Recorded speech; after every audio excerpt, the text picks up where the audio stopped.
సమాచారం కోసం 95 న్యూస్ ఇప్పుడు యాప్ లో మీ ముందుకు వచ్చింది.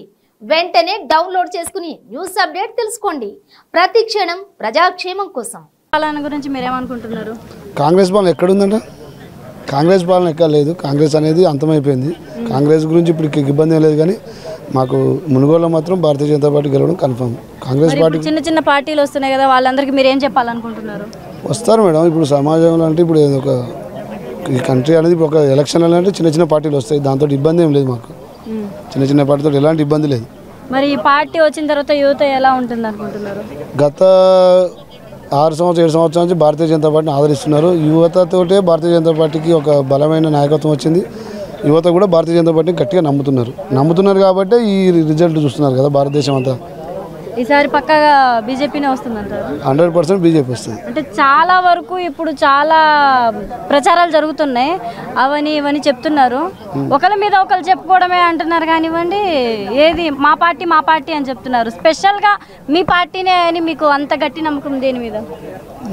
మేమేం చెప్పట్లేదు మేడం. మా పరిపాలన ఏంటో మేము చెప్తున్నాం. మేము ప్రజలకు ఏం చేస్తామో చెప్తున్నాం. ప్రజలకు ఏం చేయాలో మాకు తెలుసు కాబట్టి మేము అంత గట్టిగా చెప్తున్నాం మేమే గెలుస్తామని. అందరు మాటలు చెప్పడం వరకే అంటున్నారు, మరి చేతుల్లో చూపించే పార్టీ? ఈ గతంలో ఎప్పుడు భారతీయ జనతా మాటలు చెప్పిన ఎక్కడ మాట తప్పలేదు. మాట తప్పే చరిత్రకు భారతీయ జనతా పార్టీ లేదు. మాట తప్పిన పార్టీకి మీరేం చెప్పాలనుకుంటున్నారు? మాట తప్పిన పార్టీ వాళ్ళు ఇక మూసుకొని ఇంటి వాళ్ళు అన్ని బంద్ చేసుకొని దుకాణం బంద్ చేసుకొని ఇంట్లో ఉండమని చెప్తున్నాం. ప్రజలను ఇబ్బంది పెట్టొద్దని చెప్తున్నాం. ప్రజలను కూడా ప్రలోభాలు చేయొద్దని చెప్తున్నాం. ఇక్కడ ఒక మామూలుగా గ్రామాల్లో పోతే చూస్తున్నాము.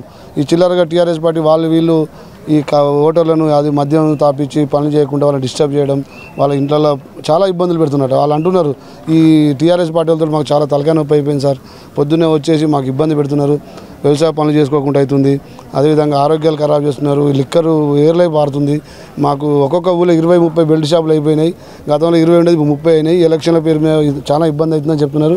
టీఆర్ఎస్ పార్టీకి ఒక కోలుకోలేని చావు దెబ్బ కొడటానికి మునుగోడు ప్రజలు రెడీగా ఉన్నారు మేడం. అయితే మద్యం పూర్తిగా మానేయాలంటారా? మద్యం మానేయాలనే మేము ఎప్పటి నుంచో చెప్తున్నాం. మద్యం తాగాలి ఎవరు చెప్పరు, కానీ టీఆర్ఎస్ పార్టీకి మద్యమే ప్రాణం. ఎందుకంటే ఆ పార్టీ అధినేత ఎవరు ఉన్నారో కేసీఆర్ మద్యంతో బతాడు, మద్యం అమ్మే బతాడు, మద్యం తాగిందని బతకాడు. ఆ మద్యం తాగే ఆయన తెలంగాణ వెళ్తాడు. అందుకే వాళ్ళు మద్యం నమ్ముకొని పనిచేస్తారు. మేము ధర్మాన్ని నమ్ముకొని పనిచేస్తున్నాం, ప్రజలను మనోభావాన్ని నమ్ముకొని పనిచేస్తున్నాం, ప్రజలకు ఒక మంచి పరిపాలనకు ట్రై చేస్తున్నాం. మేము అది సాధ్యమవుతుంది. దేశం అంతా సాధ్యమవుతుంది. బంగారు తెలంగాణ చేయడానికి తెలంగాణలో సాధ్యమయ్యే అవకాశం ఉంది. సాధ్యం చేస్తాం. అది భారతీయ జనతా పార్టీకి సాధ్యం. భారతీయ జనతా పార్టీకి సాధ్యంగా ఏది లేదు.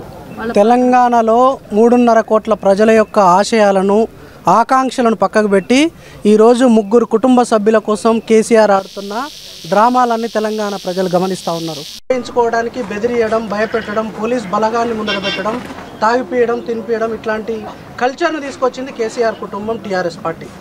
కానీ తెలంగాణ ప్రజలు, మునుగోడు ప్రజలు, చైతన్యవంతమైన ప్రజలు ఈరోజు టీఆర్ఎస్ పార్టీ వాళ్ళ కుటుంబం కోసం చేసుకుంటున్న, కల్వకుంట్ల కుటుంబం కోసం చేసుకుంటున్న అన్ని చిత్తులను పక్కకు పెట్టి భారతీయ జనతా పార్టీని, రాజగోపాల్ రెడ్డి గారిని పెద్ద ఎత్తున గెలిపిస్తాం. ఈరోజు చూస్తూ ఉన్నాం, నిన్న అక్కడ ఏదో బీజేపీ వాళ్ళు ఎమ్మెల్యేలను కొనడానికి ప్రయత్నాలు చేస్తూ ఉన్నారని చిల్లర డ్రామా ఒకటి తయారు చేశారు, డైలీ సీరియల్ లాగా. నిన్న కేటీఆర్ గారు చెప్తా ఉన్నారు, ఇది ఓన్లీ ఆరంభం మాత్రమే, ఇంకా ముందుంది, in front there is a crocodile festival అంటున్నారు. ఆ క్రొకోడైల్ ఫెస్టివల్ మంత్రి కేటీఆర్ గారికి ఎక్కడి నుంచి తెలుస్తూ ఉంది? అది ఒక పోలీస్ యంత్రాంగం దగ్గర ఉండాల్సిన ఆడియోలు, వీడియోలు కేటీఆర్ గారికి ఎక్కడి నుంచి వస్తూ ఉన్నాయి. అంటే ఇదంతా డైలీ సీరియల్, వాళ్ళు స్క్రిప్ట్ తయారు చేసి, కేటీఆర్ గారే స్క్రిప్ట్ తయారు చేసి బయటికి రిలీజ్ చేస్తూ ఉన్నాడు అని చెప్పి భారతీయ జనతా పార్టీ ప్రశ్నిస్తూ ఉంది. ఈ విధంగా కూతురు ఒక పని, కొడుకు ఒక పని, అల్లుడు ఒక పని చేసుకుంటూ మొత్తం రాష్ట్రాన్ని దోచుకున్నారు. ఎవరంటే కల్వకుంట్ల కుటుంబం. వాళ్ళను, ఆయనను ముఖ్యమంత్రి చేయడానికి, కొడుకును ముఖ్యమంత్రి చేయడానికి ప్రతిరోజు ఒక చిల్లర ప్రయత్నం చేస్తూ ఉన్నాడు కేసీఆర్ గారు. కాబట్టి మునుగోడు ప్రజలు గమనించాలి. మునుగోడు ప్రజల యొక్క ఆత్మ గౌరవం రాజగోపాల్ రెడ్డి గారు.